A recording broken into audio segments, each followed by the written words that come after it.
All right. Yesterday we left off with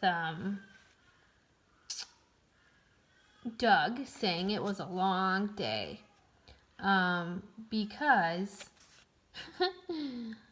since Harry was a fish monitor, he got blamed for the death of a fish and having the temperature too high.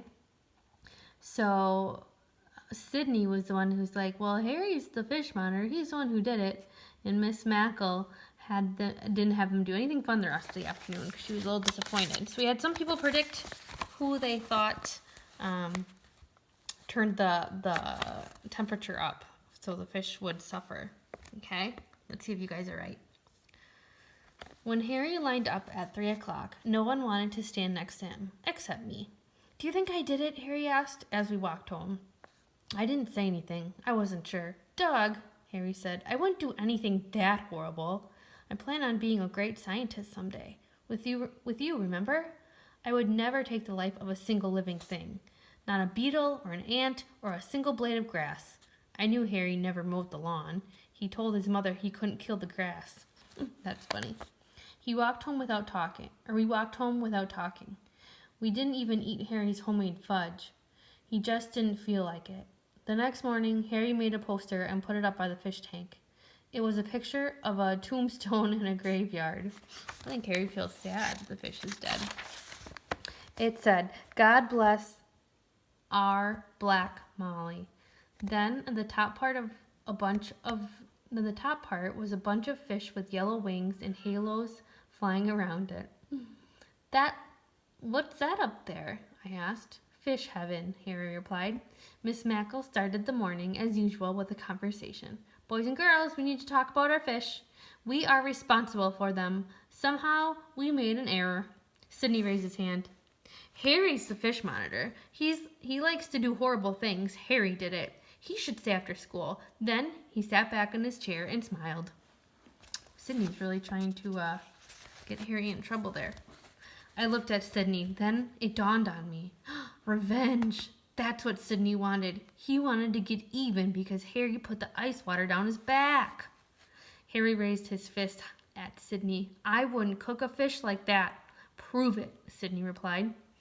Harry, Miss Mackle said, do you know anything about how the Black Molly died?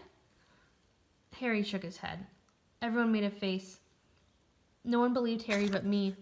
Did anyone see someone at the fish tank before the lunch bell? I asked. Song Lee had her hand in the air for the first time. Oops. Ooh, maybe Song Lee saw something?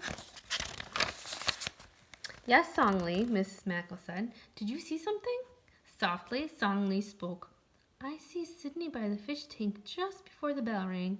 He reached behind where Nob is. Sydney sank down in his chair.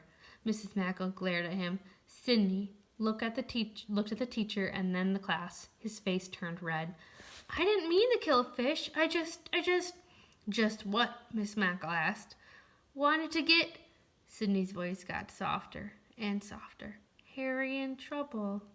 We'll talk about it after school, Mrs. Mackle said firmly. Oh boy, Song Lee saw the whole thing. Harry looked over at Song Lee and beamed. That must mean smiled, right? Really big. Harry really isn't that horrible. On a scale of 1 to 10, he probably is a 7 for horribleness. Then I noticed Harry got up and got his lunchbox. He took something out of it and gave it to Song Lee. It was the 2 pieces of homemade fudge. Forget that 7. Anyone who gives my fudge away to a girl is a 10. Oh boy, now who's mad at him? Doug's mad at him now, giving Song Lee the fudge. But he's so happy because now he's not in trouble. Oh my goodness. All right, tomorrow we're going to do Horrible Harry and the class picture. Oh boy, how is he going to mess up the class pictures? That'll be funny.